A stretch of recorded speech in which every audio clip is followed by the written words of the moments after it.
Assalamualaikum warahmatullahi wabarakatuh. Waalaikumsalam warahmatullahi wabarakatuh.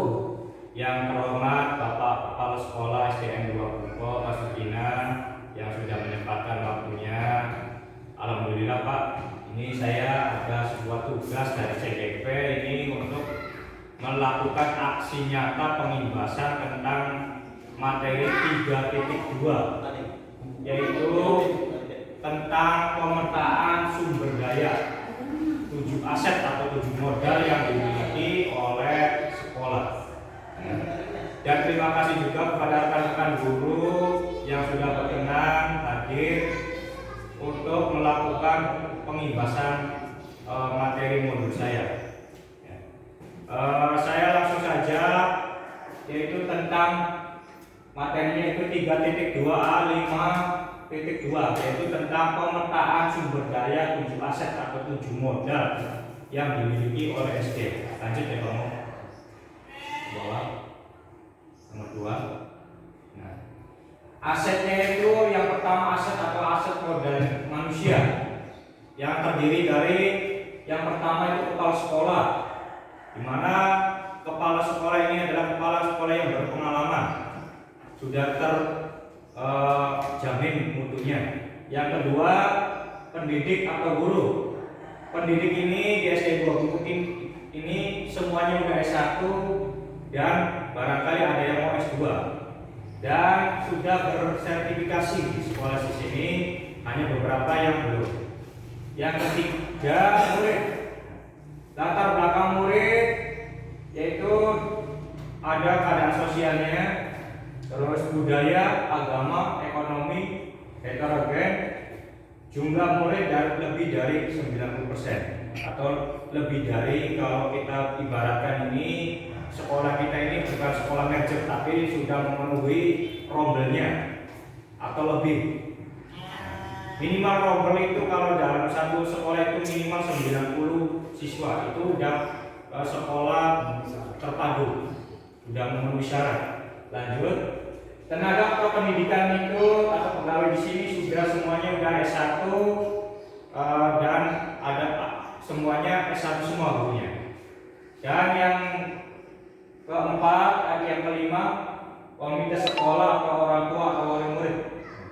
Ini komite sekolah di SDN 2 Bungko ini sudah sangat menunjang sekali dengan latar belakang mengerti keadaan ekonomi sosial yang ada di lingkup SDN 2 Bungko.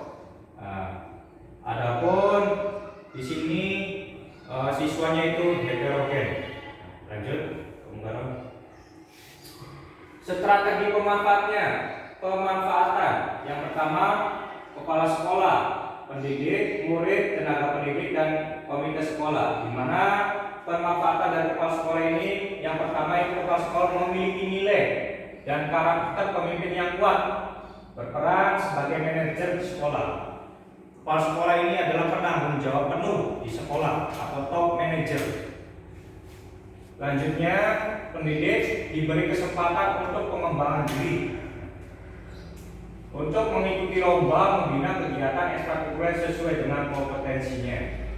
Adapun murid ini di mana diberi kebebasan dalam belajar, di mana difasilitasi dan kesempatan berkembang di akademik dan non akademik, diarahkan ke jenjang pendidikan yang lebih tinggi sesuai dengan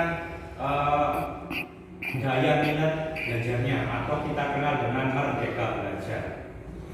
Lanjut, tenaga kependidikan di mana ini harus meningkatkan kompetensinya, baik itu IHT atau IHT ini berkaitan dengan teknologi dan selalu melakukan workshop, di mana workshop ini atau kita kenal dengan lokakarya, seminar-seminar.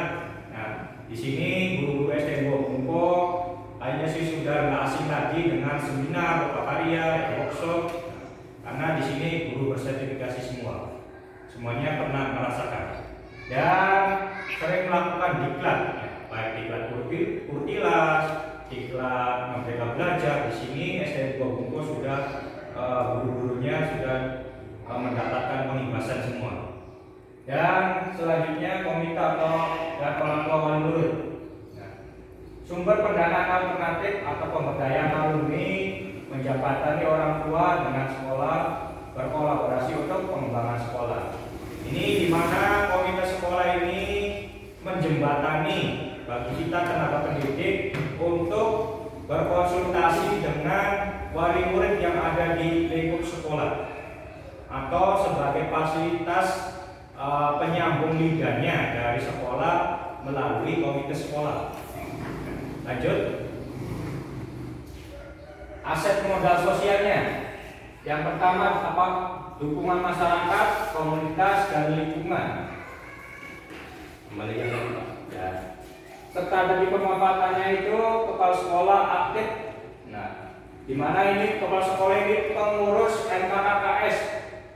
MKKKS ini kalau kita gabungkan di dalam kecamatan kita ini forum KKS ya, maksud kelompok kerja kepala sekolah atau MKKS. Ya. Ini sehingga lebih cepat memperoleh informasi, berpengalaman dan jaringan yang luas sehingga mampu mengelola sekolah dengan baik. Dan selanjutnya semua guru terlibat aktif di MGMP. MGMP ini sama dengan kalau kita di sekolah dasar ini sama dengan KKG.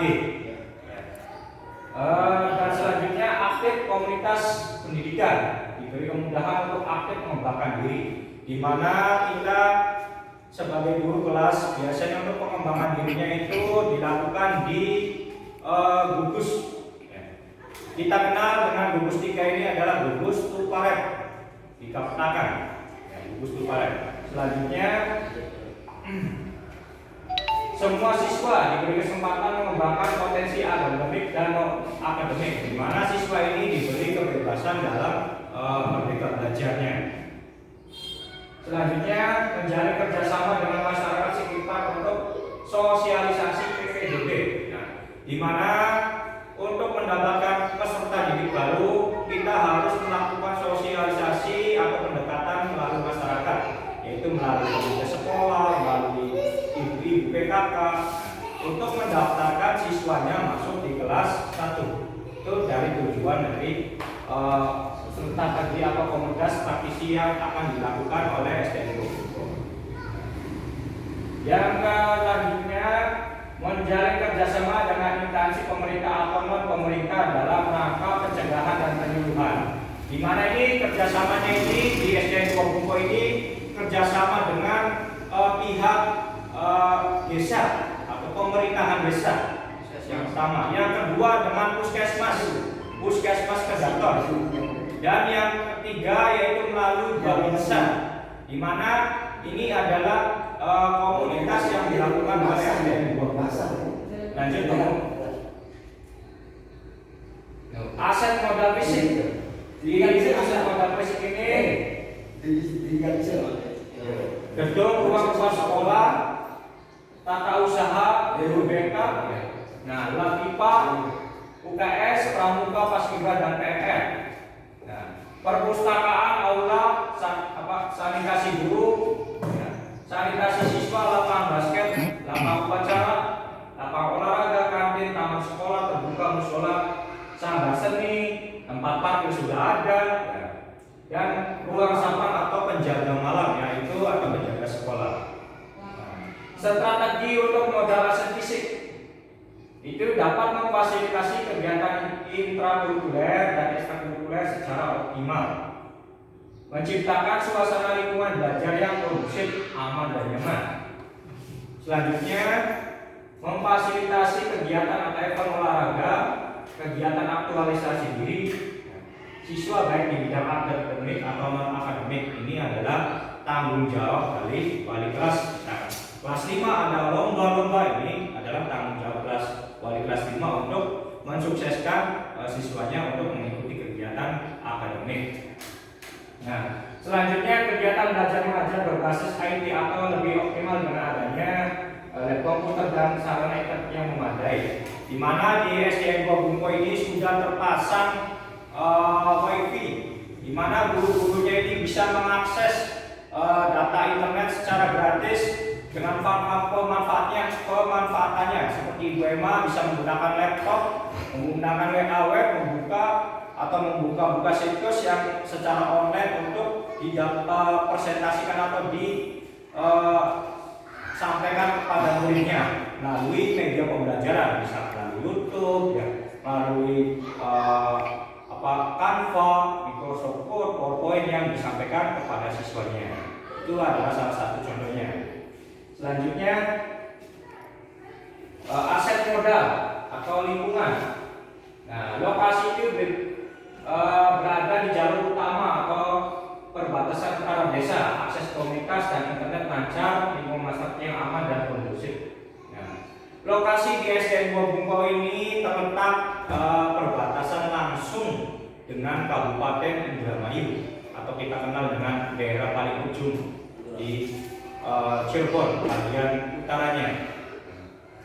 Ataupun strateginya lokasi sekolah yang berada di jalur utama sehingga mudah diakses.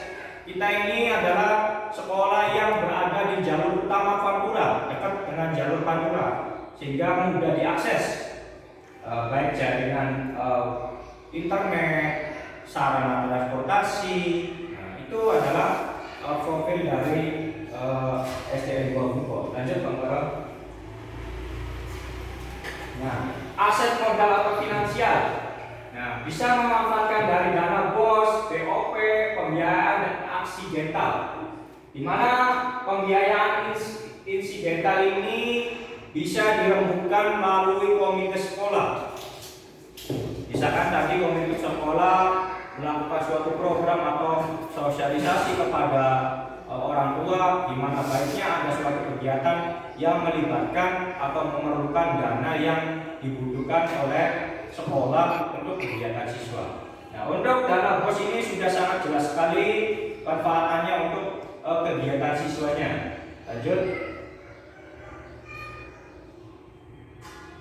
Nah, aset modal politik, di mana yang pertama ini menjalin kerjasama dengan puskesmas, polsek, kontren, MDes, Muspika. Sudah saya tadi bahas yang kerjasama ini dengan puskesmas ya, tentang sanitasi kesehatan siswa. Yang kedua dengan polsek. Nah, seperti yang kemarin sudah saya sampaikan atau saya dapatkan info dari Babinsa, di mana di SDN Dua Bungkau ini sudah terjalin dengan polsek setempat. Dan kontren, di mana SDN Dua Bungkau ini bekerja sama dengan pondok pesantren yang ada di Cirebon atau sekitarnya, baik itu pondok pesantren modern atau pondok pesantren yang biasa. Dan bekerja sama juga dengan pondok pesantren yang ada di Jawa Tengah dan Jawa Timur. Barangkali alumni kita ini mau melanjutkan studi sekolahnya dari SD ke pondok pesantren. Adapun banyak alumni yang sukses di bidang politik dan menjadi pejabat pemerintah. Di SDN Dua Bungkau ini alumni ini banyak sekali yang menjadi orang, kalau orang Bungkau bilang. Ada yang jadi polisi, ada yang jadi TNI, ada yang jadi PNS, ya, ada yang jadi wira swasta, ada yang menjadi pejabat, seperti ada yang jadi kepala dinas, kepala sekolah, alumni sini ada yang menjadi kepala desa dan banyak lagi yang lainnya. Adapun strateginya itu meningkatkan kerjasama dengan dan peran yang dapat saling mendukung keberhasilan program antar lembaga. Lanjut kamu.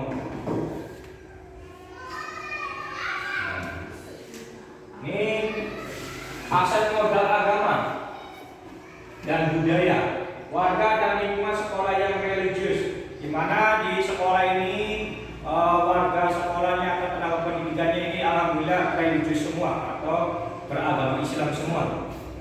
Yang selanjutnya banyak tokoh agama budaya di lingkungan sekolah dari wali murid, di mana di sini kebanyakan lokasi sini ini banyak sekali wali murid yang menjadi, ada yang jadi Pak Ustadz, ada yang jadi tokoh masyarakat, ada yang jadi apa kalau bilang tuh memimpin majelis taklim dan lain sebagainya.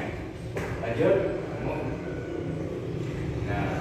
Sekian dan terima kasih atas waktunya. Saya mengucapkan banyak terima kasih. Wassalamualaikum warahmatullahi wabarakatuh.